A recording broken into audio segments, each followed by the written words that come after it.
nak ding tu fanau ta kafa na thin phang ha mu boi pani akhan te lai lo chung in tar tu Jehovah jere petian zum nak in kar han tar tu Abraham petian si nol ngai nak nun chon piak tu Isaac petian kharau let ni kha chua na châu tar tu Jacob petian hallelujah kan petian amin tu sung loi chin se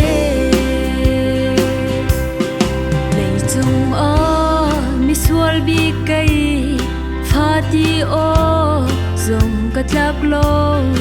avil thong long in van le volei rau châu tu ka si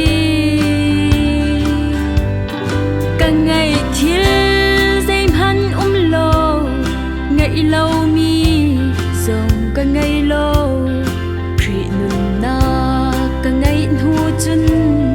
thil vial te ka ngai di chang zum nak in kar han tar tu Abraham patian si nol ngai nak nun chon piak tu Isaac patian kharau let ni kha chua na châu tar tu Jacob patian hallelujah kan patian amin tu sung loi chin se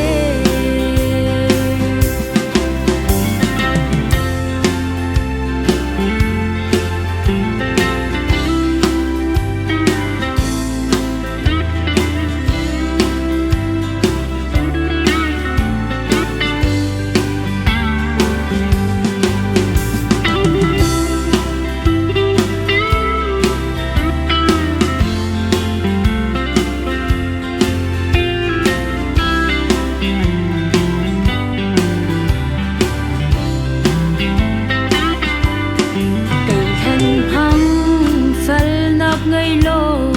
that nak rim rim ka ngai lo oi pa van chung mi maya ka sinak alang di Israel ku kal ruanga Ephraim ni ka chua a cho Jesu vai lam thong in van thla chua châu tu ka si